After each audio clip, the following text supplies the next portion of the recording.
Good evening, everyone. Good evening, Jai Hind, and welcome to Khan Global Studies. I hope I am properly audible and visible to all of you. Good evening, Shubham, Sanjay, Ishita. Good evening, Sanjana and Raj. I hope I am properly audible and visible to all of you.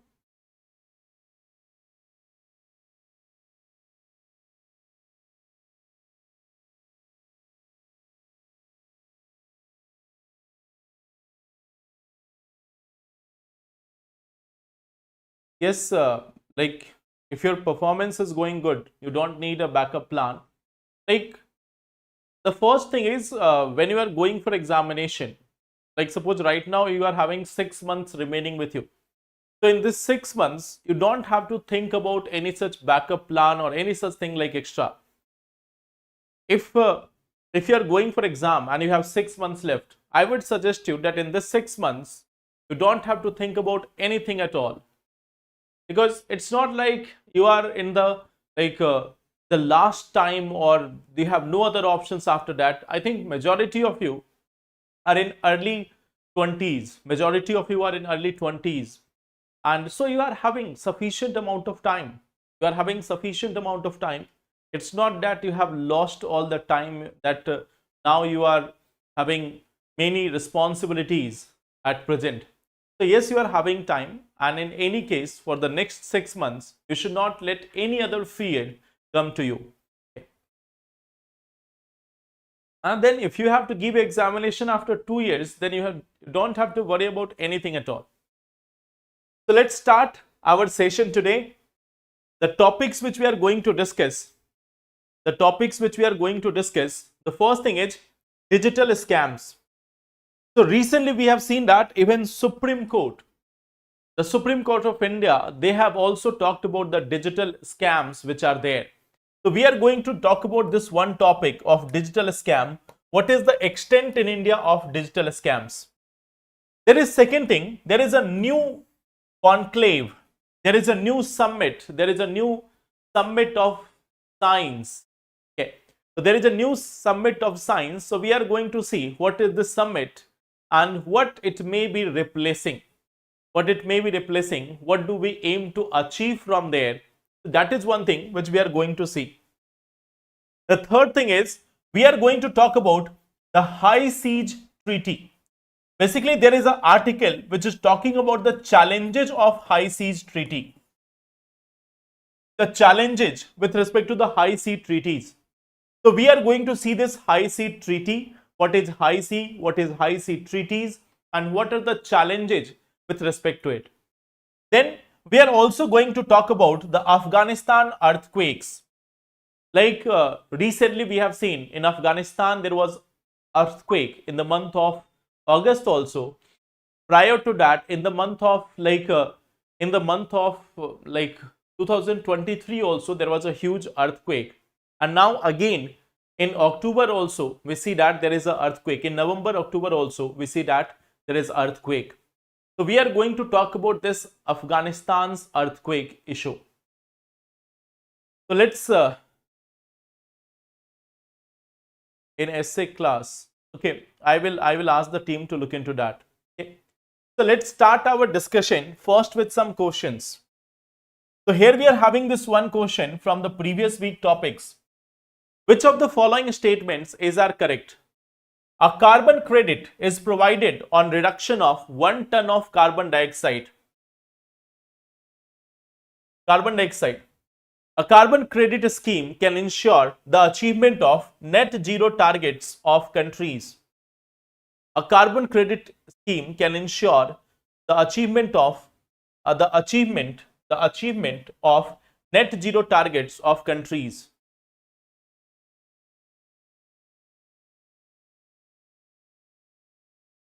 Okay, Arshad.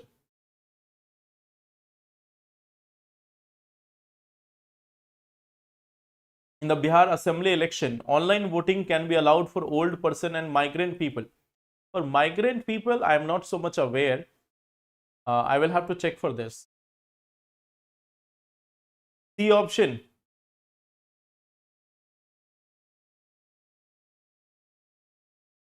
Can be allowed or is allowed?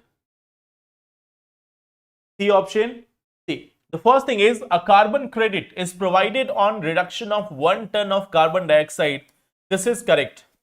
This first statement is quite correct. But look at the second option. It is saying that a carbon credit scheme can ensure the achievement of net zero target of countries. While carbon credit is a tool, for fighting against the climate change, but just by having a carbon credit scheme, there is no such guarantee. It says that it can ensure the achievement of net zero target. So this is not a guarantee that by having a carbon credit scheme, we can ever reach this net zero target. So this is a very small scheme having a minimal impact on this. Although it is good for climate finance, but it cannot ensure the real reduction in emissions. So this statement is very far-fetched. It is wrong. The answer here will be option number 1. Option number 1 will be correct. This is in fact the criticism of carbon credit scheme. That carbon credit scheme is not a real policy. It is more of diverting the attention from the real challenges of the carbon emissions. So here the answer will be option number A. Now, coming to this question, assertion. Most of the cyclones in Indian subcontinent originate along Bay of Bengal. The cyclones originating in Arabian Sea generally move away from India. Most of the cyclones in Indian subcontinent originate along the Bay of Bengal. The cyclones originating in Arabian Sea generally move away from India.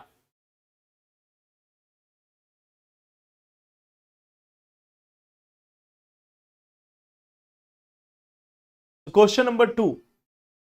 Here the statement is saying both A and R are correct and R explains A. Both A and R are correct but R does not explain A. Third is saying A is correct but R is incorrect. Fourth is saying A is incorrect but R is correct.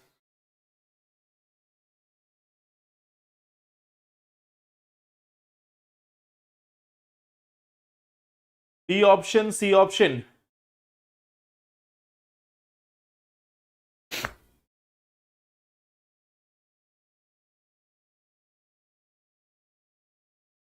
So I think majority of people are going for option number B. So if you look at this, most of the cyclones in Indian subcontinent originate along the Bay of Bengal. This one is correct. Okay. This one is correct. So when we are looking at its explanation, just look at this one question. Most of the cyclones in Indian subcontinent originate along the Bay of Bengal. This is one statement. Now if we have to find out, what we will try to find out? What is the question saying? The question is saying about the origin. That most of them originate along the Bay of Bengal. So now your question should be why? Why most of the cyclones in Indian subcontinent originate along the Bay of Bengal? So why it is there? Due to the sea surface temperature. One of the primary factor is the sea surface temperature. Now statement number 2, is it talking about sea surface temperature? The statement number 2 is not talking about the sea surface temperature. It is saying the cyclones originating in Arabian Sea generally move away from India. This is a correct statement. The statement is correct. But is it talking about sea surface temperature? Is this talking about sea surface temperature? The answer is no. So both of them are individually correct, but it is not explaining. So that's why here the answer will be option number A. Both A and R are correct. Sorry, not A, B option. Both A and R are correct, but R does not explain A. Because its explanation could have been about the sea surface temperature. Why the cyclones originate in Bay of Bengal? Because of sea surface temperature. Because Bay of Bengal is surrounded by the continents, surrounded by the land masses. So that could be the region for it. But the second statement is talking about Arabian Sea. It is correct, but it is not explaining the first one. So that's why the answer will be option number B. Both A and R are correct, but R does not explain A. Now, third question. CBAM, Carbon Border Adjustment Mechanism of European Union, can have significant impact on export from India to European Union. Carbon Border Adjustment Mechanism of European Union can have significant impact on export from India to European Union. Region. India is the third largest greenhouse gas emitter in the world. India is the third largest greenhouse gas emitter in the world. So again we have question number 3.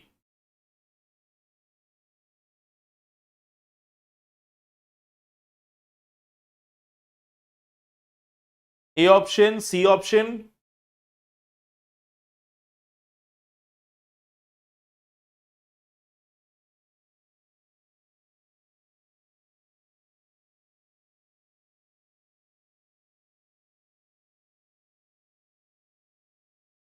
Region given in second statement is one of the region of less cyclone in Arabian Sea. Nahin.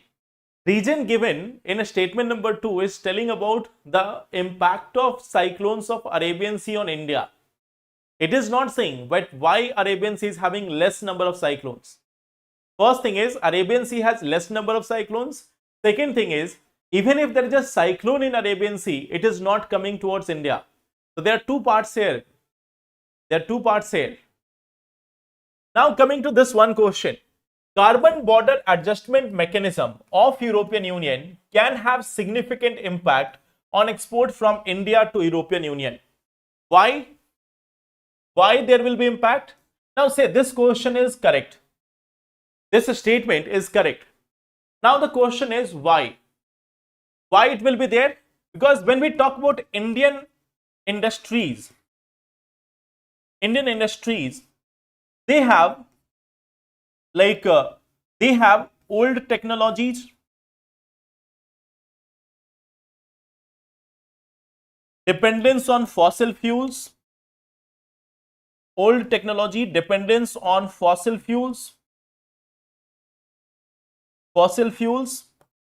then higher carbon footprint,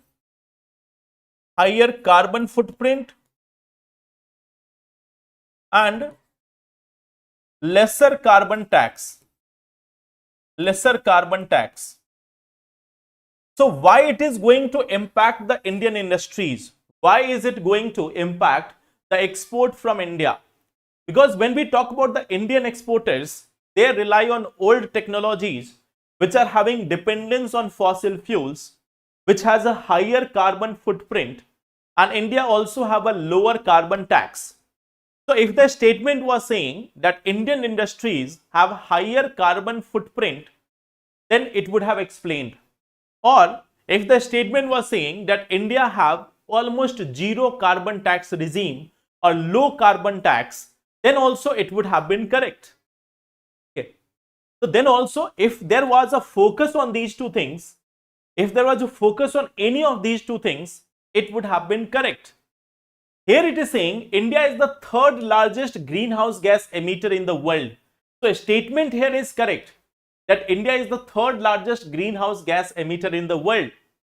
But it is not telling this that why Indian industries will have a problem, why Indian exports will have a problem. So this statement is correct, but it is not explaining the first one. Hence the answer will be again option number B. Both A and R are correct, but R does not explain A. So that's why the answer will be option number B. Okay. That's why the answer here will be option number B. So we will practice these type of questions in the upcoming days. We will be practicing these type of questions. I want you all to learn solving these types of questions. I will show you some previous year questions also. And then I will give you some new questions also, which you would be able to solve. So if there is something which is difficult, we don't have to skip that. We have to learn that. So we will do this. We will solve many things. We will solve many such questions in this week. If something is difficult, we must do it. Okay. What is a stomata? Stomata is the opening in the leaf of the plants. So let's start here with digital scams. Let's start with the topic of digital scam. So what is the context? The context is about this thing that we are having the Supreme Court observation. Supreme Court has given this observation that around 3,000 crore loss due to digital arrest. There has been a 3,000 crore loss due to digital arrest. And Supreme Court has also said that the elderly population,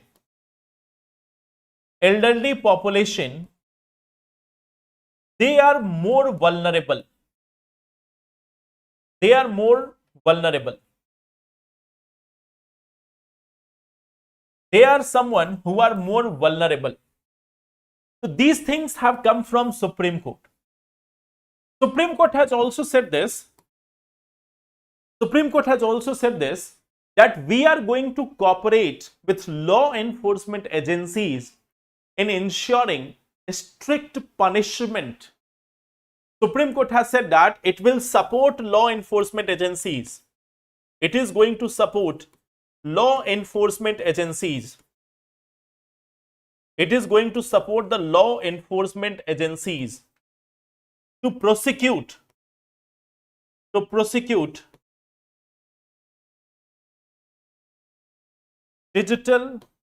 scammers.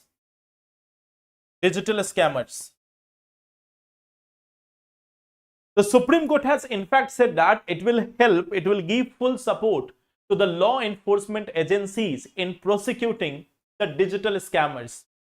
So there is a clear indication from the judiciary that if you want to go full-fledged, if you want to go full-fledged attack on digital scammers, we are with you. We are with you. And in whatsoever manner possible, we are going to give support to you.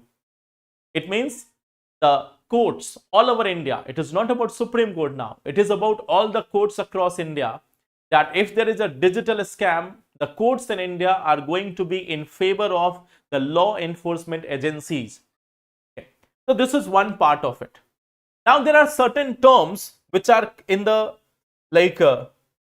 news these days. One thing is called as pig butchering. There is a new term which can be asked in the prelims exam. Pig butchering. So this is a new term, pig butchering. So in this case, what generally happens, let's try to understand it. Let us try to understand this. This is one such a scam called as pig butchering. So let me tell you what is this problem. In this context, like suppose that there is a person, let's say X person. He has got any such online person, let's say X person, he has met someone on digital media platforms. He has met someone on digital platform. Let's say he has met someone on matrimony platform. X person, he has met someone on matrimony platform, let's say Y. He has met a person Y on a matrimony platform. So first what will be done? This person, if it is a digital scammer, the person will first try to build a trust. That person will try to build a trust that we are I am with you. Okay, it can be a girl, it can be a man or women. It can be a man or woman. So they will try to build a trust in terms of any romantic relationship. any such financial help or helping in getting a job in any manner. So they will be helping this person. Initially what they will do, they will be helping this person,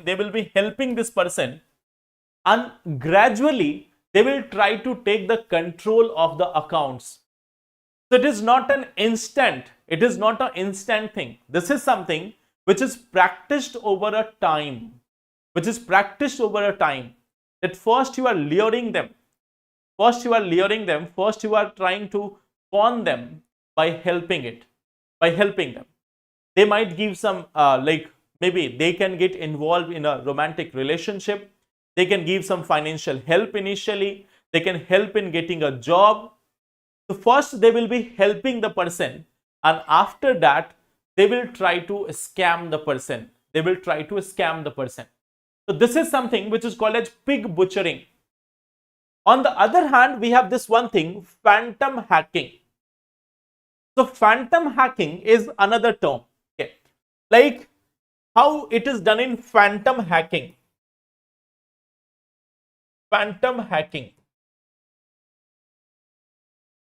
So it will be like this, that you will be getting a call from a bank, or possible like they will try to say that they are from bank,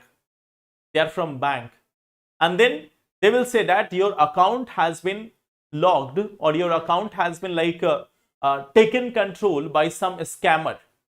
So they will say that they will be acting as officials. Here what we see, that scammers, what they will do, they will act as officials,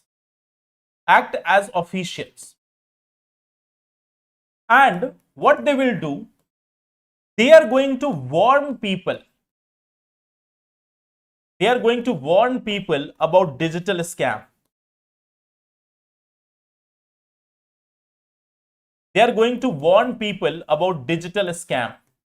Okay. So it's not that they are directly going to do this scam. They are first going to warn them. Like they will say that your laptop may be having some bots, your laptop may have some viruses which might steal sensitive information from your laptop. Or they can say to you that your mobile may be having a bot which can be harmful to your mobile, which can steal your data. Then they will also try to build trust. And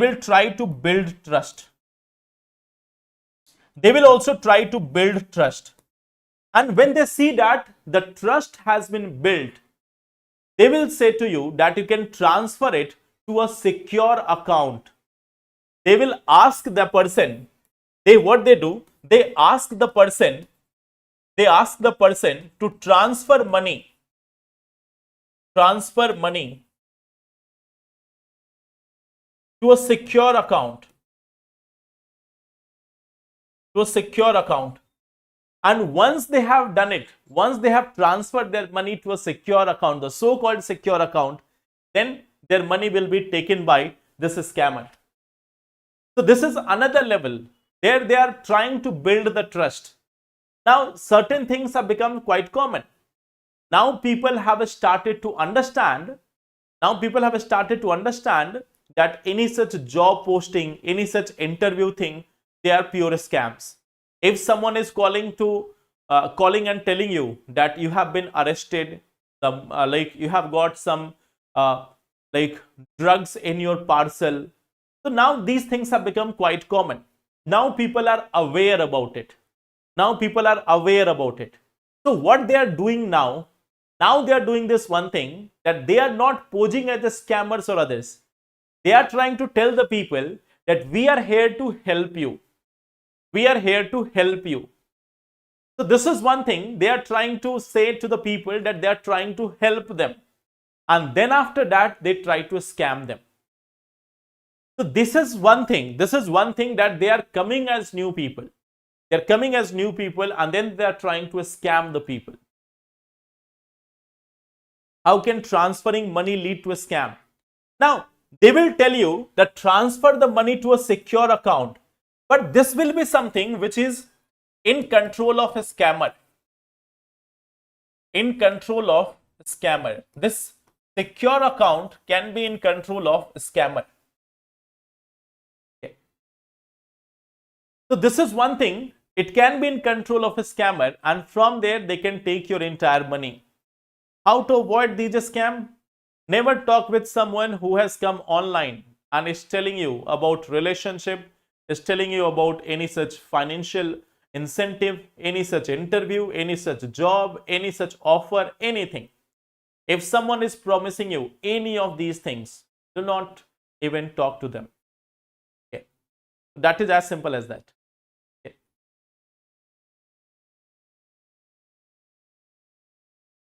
One of the major reason behind India's third largest emitter is what you have explained. Yes, correct, Bharat. But then the question is this, that we don't have to give the explanation of the second statement. We have to give the explanation of the first statement. We have to give the explanation of the first statement, not the second one. That is the reason. If you're transferring it to someone else's account, then it is not a problem. But the thing is, why do you need to transfer? First of all, try to understand this one thing. If your account has been hacked by someone, no one will know it. Not even your bank, not even you. And it's not that someone has got the control of your bank account and they are waiting for the right muhurt. Okay. If someone has got a hold of your bank account, if someone has got access to your bank account, they will not be waiting that, okay, at this time, my Pandit ji has told me that only after 10 p.m. you can withdraw the money from that client. So if someone has got a hold of your account, they would have emptied it like at that time itself. So generally your account is not controlled by someone else. If it has come under control, and if someone else is telling you that your account is under control of someone else, then also it is fraud. I am also an online platform in which, that's correct. But see, I am not asking you for any money. Okay. I am not asking you for any money. I am not asking you for anything. So you can trust me. You can trust me. Although those people who are scamming you will also say the same thing, that trust me, I am your friend. I am your friend. Okay. So those people who are scamming you, they will also say the same thing, that I am your friend. But I am never telling you I am your friend. I give you tough tasks. I am not giving you easy tasks. I am giving you tough tasks. So those who are scamming you, they will generally try to say those things to you. They will generally try to say those things to you which are harmful to you. Sorry, which are very good in hearing. Those who want to scam you, they will say something which is quite good to hear. I never say you anything good. I always tell you that you are not doing this, you are not solving this question, you are not doing this task. So the digital scammers will not be doing this. They will be saying to you that you don't have to worry. Don't worry about UPSC exam. What else will happen? I will give you a job which gives you more than 10 lakh rupees per month. So they will be giving you that like good things. I will tell you that if you don't give proper time for examination, then you are not going to clear the prelims exam. So scammers will never say that. Okay. So let's see. Now coming to the second part. Emerging Science, Technology and Innovation Conclave. Emerging Science, Technology and Innovation Conclave. Earlier there was one thing called as Indian Science Congress. Earlier we used to have this one thing called as Indian Science Congress. This was something which was a summit of, scientists, business people, leaders, and many other experts and many other stakeholders. In fact, Indian Science Congress was one such event. Indian Science Congress was one such event which used to be inaugurated by the Prime Minister of the country. Like Indian Prime Minister used to inaugurate the Indian Science Congress. But in the recent times, Indian Science Congress has been not been organized. And now there is a new summit which is going to probably take place of the Indian Science Congress. Because after 2023, Indian Science Congress has not been held. And now we have this new summit, Emerging Science, Technology and Innovation Conclave. If we talk about this, this is the first conclave. This is the first conclave which has been organized. Prime Minister has inaugurated this. It is under the guidance of Office of the Principal Scientific Advisor to the Government of India. It comes under the guidance of Principal Scientific Advisor to the Government of India, which is directly under PMO. This is directly under the PMO, means under the Prime Minister's office. And it is being organized by the Ministry of Science and Technology. Ministry of Science and Technology, Department of Science and Technology, it is organizing it. Okay. So this is the first conclave of the Emerging Science, Technology and Innovation Conclave. Here also you will find that we are having the same groups.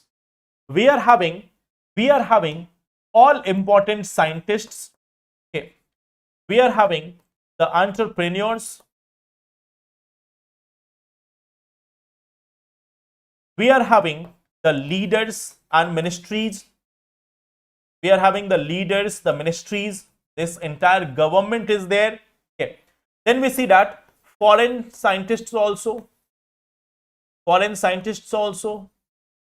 We see that there are startups also and many others, etc. So all of them are participating in this. So this is a platform where all these people will be meeting and discussing things about the future. They will be talking about the emerging technologies, the present challenges, the possible solutions.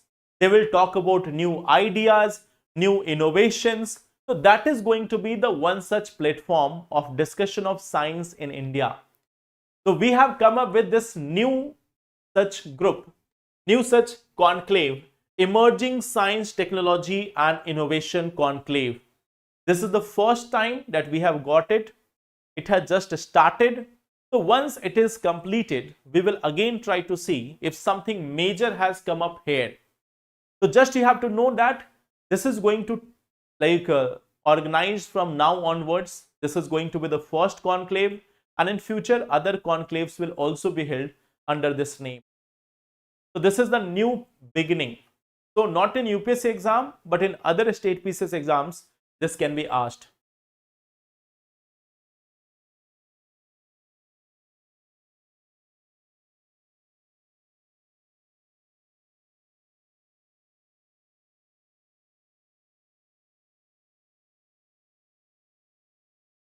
No comment. No comment, Shiv Shankar. What was the objective to change the earlier one? That is still not clear. It is also not clear that government is going to organize Indian Science Congress or not. Perhaps they don't like the name. Okay. Perhaps the name was not good. So they have changed it now. Since 2023, there has not been any such meeting. This is something which predates Indian independence. That even before the Indian independence, we used to have the Indian Science Congress. So this is one such event which was going on for a very long period of time. But I think now they don't like the name. You know why? Okay. So that's why we have got the new name. We have got the new name. And this name is also lengthy, a little bit lengthy. They should have come with something innovative. Something innovative.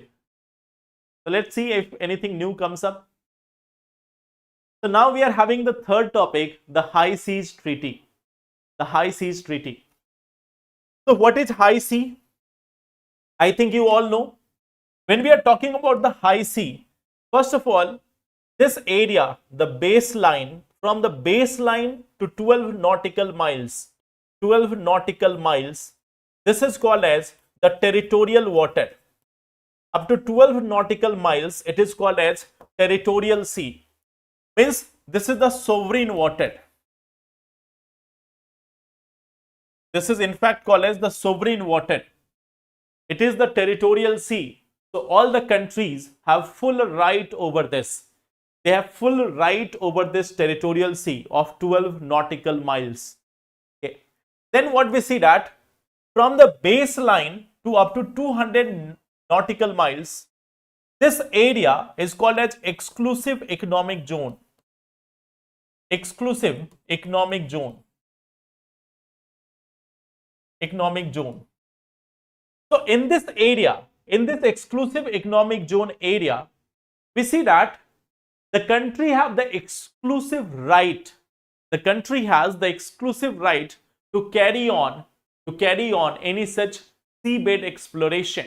Any such seabed exploration and everything. This is allowed. Seabed exploration. And here you can see that it is international airspace. And even this is an international, like navigation is also allowed. So navigation is also allowed. Navigation, this is also something which is allowed. Within the 12 nautical miles, the innocent passage is allowed, but countries will have to inform. If someone's ship, if someone's vessels is entering into 12 nautical miles, they will have to inform. They will have to inform the country that we are going to cross it. Okay. So here, in the case of the exclusive economic zone, here the problem is not there. Countries can easily use this area. Countries can use this area for the navigation. And beyond the 200, beyond this 200, we see that this is the area what we call as the high sea. This is the area which is called as the high sea. So this is the area called as high sea. And high sea, now we are having a treaty which is called as the High Seas Treaty, or biodiversity beyond national jurisdiction. There is the name of it, Biodiversity Beyond Natural Jurisdiction Treaty, or commonly High Sea Treaty. So we are having this High Sea Treaty. We are having the High Sea Treaty. So see this part. As part of the High Sea Treaty, as part of this High Sea Treaty, what is being said that high sea, this is going to be a global common. This is something which is going to be a global common. Global common means everyone is going to have a right over it. According to this, it will have global common. It also says that there will be fair and equitable sharing of benefits.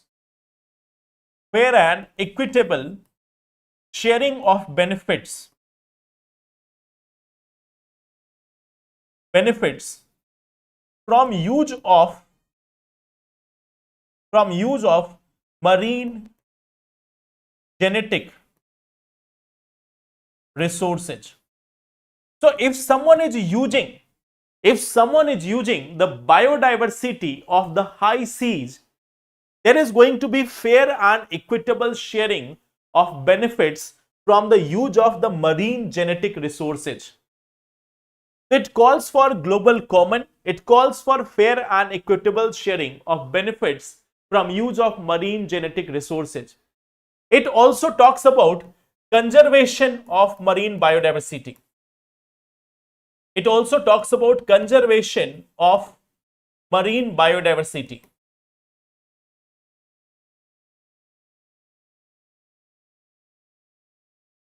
So it is also talking about conservation of marine biodiversity. It talks about marine protected areas also. It is talking about the establishment of marine protected areas. There will be marine protected areas also. So High Sea Treaties is saying that it is going to be a global common. At the same time, it also says that there is going to be fair and equitable sharing of benefits from use of marine genetic resources. And the third part is this, conservation of marine biodiversity. So these are the proposals, these are the parts of High Seas Treaty. These are the part of the High Seas Treaty. But then what is the challenge? What is the challenge of this High Sea Treaty? There is one thing: uncertainty over the principles. Okay. So there is one thing called as common heritage of humankind and freedom of the high sea. That on one side we see that it is open for everyone. It is open for everyone, and we are also saying that it is a global common. Now, how we are going to balance it? If it is open for everyone, it means they can carry out any activities in the international sea. They can carry out any activities in the international sea. But we are also saying that it is global common. So there is going to be a conflict between these two principles. We have not clarified that how much freedom, to what extent the freedom will be there in the high seas. To what extent the freedom will be there in the high seas, that is something which has not been cleared that much. So this is one conflict. Use and governance of marine genetic resources. Okay. Now the question is, how there will be accountability? It's how the genetic resources are being used, how there will be accountability of it. So there is a concern over biopiracy, unfair exploitation, and lack of clarity in benefit sharing. So there is no such authority. There is no such authority which is having a control over all these things. How the resources are going to be shared equitably, how the profit is going to be shared equitably, is there a chance of biopiracy or not? These concerns have not been addressed. And finally, there is one more issue. There is reluctance of the major powers. The main countries like US, Russia, China, which are a major naval power, they are not part of this treaty. So it is same like the non-proliferation treaty. You know, there is a non-proliferation treaty. So all the non-nuclear countries of the world, all the non-nuclear countries of the world are coming together to have a treaty. And in that treaty, they are saying that there should be no nuclear weapons. But all the countries which are actually having nuclear weapons, they are not a party to the non-proliferation treaty. Okay. So it is same like those who are having the guns, they are not saying that guns should not be there. But those who are not having the guns, they are saying that there should be a control on the guns. So those who are having power, they say nothing about it, and those who are not having power, they are saying that there should not be power. So there is not going to be any solution for it. Then we see that it also will have to coordinate with multilateral institution. High Seas Treaty need to be in line with International Seabed Authority. It also has to coordinate with many other things in this area. So this is one problem. Okay.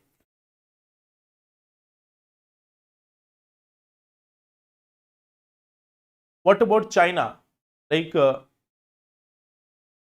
Of course, deep sea में जाकर खोज करता है. So who will stop?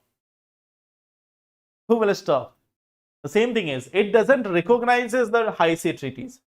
China is not even recognizing the high sea treaty.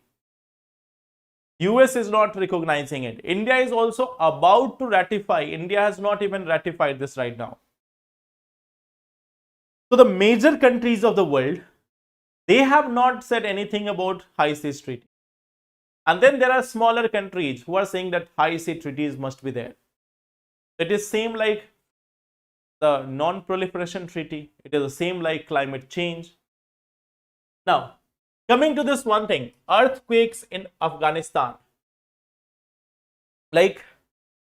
Just to give you some facts, I have shown this to you earlier also. Just look at this. In 2025 August, more than 2,200 people killed.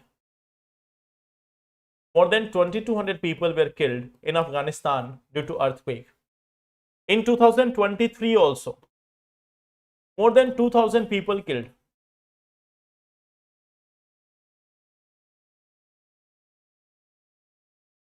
If you look at Afghanistan, Afghanistan is having so many terrorist groups.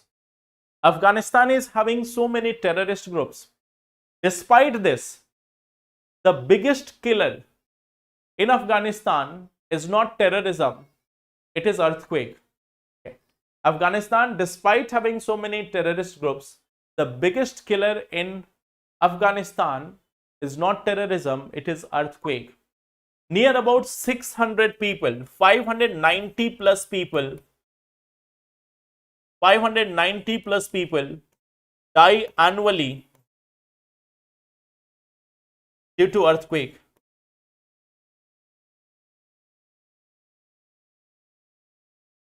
So here we see that 590 people, they die due to earthquake annually. So for Afghanistan, it is a huge matter of concern. So many lives is getting lost. So many lives are getting lost annually. So many lives are getting lost annually. And why there is so many earthquakes there? Like from 1990s to the present times, from 1990 to the present,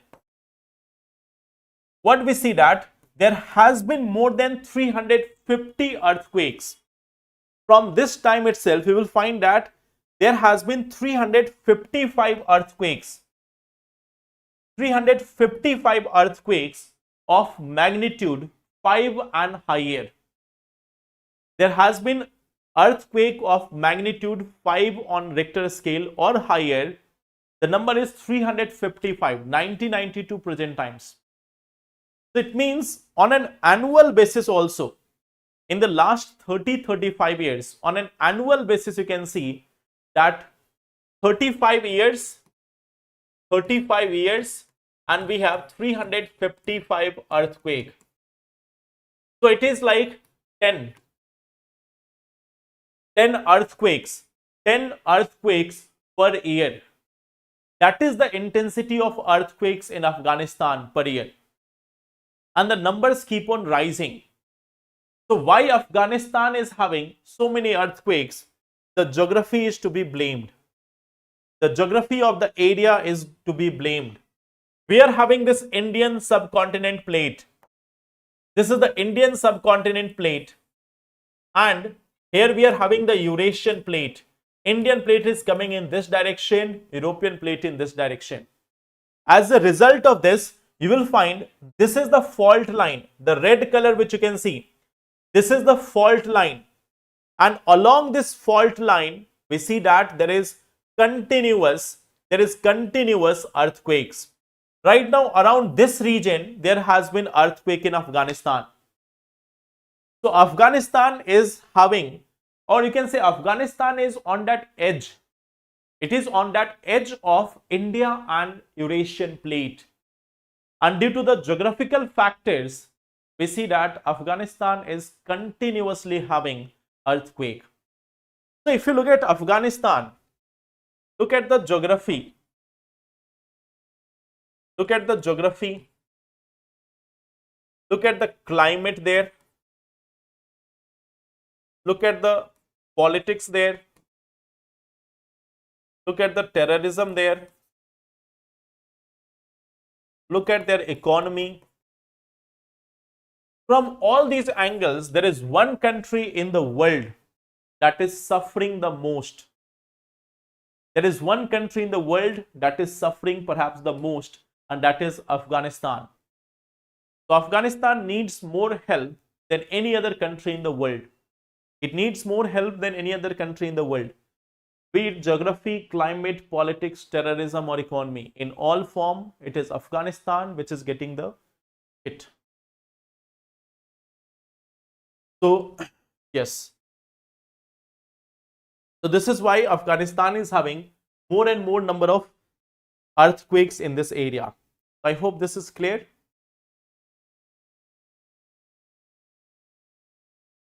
That is the truth.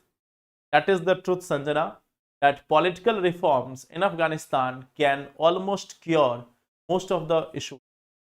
Like geography, we cannot change it, but you know that Japan is also quite sensitive to earthquakes.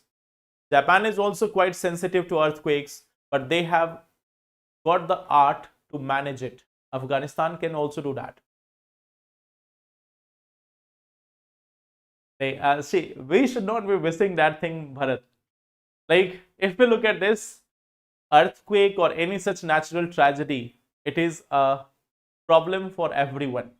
We can have our problems with other countries, but you may have seen this, that even if there is a cyclone or earthquake or flood in Pakistan also, Indian government generally offer condolences, and Indian government in fact even says that we are ready to help. We will give the remedial measures, we will be there to help. So it is part of our policy that if someone is in problem, we are not going to further aggravate their problem. So that will be all. Any question, any doubt? So here we are having the 4 topics which we have discussed. You can see this is the Indian plate, Eurasian plate. Here we have the Arabian plate also. Arabian plate is also there. We have Afghanistan over here. We have the Afghanistan over here. And in these locations only, we are having regular earthquake. Mains question, like we will see mains question next week. Like this week, we will focus on assertion reasoning question. Assertion reasoning question we will focus this week. Essay session. See, the problem is that like almost 7 hours per day. That's why I'm not getting the time.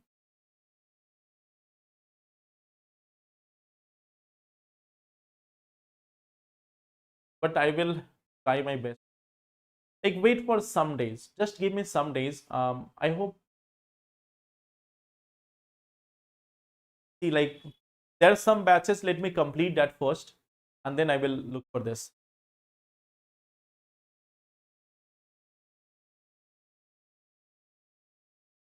I will ask that, Rishabh. I will surely ask that.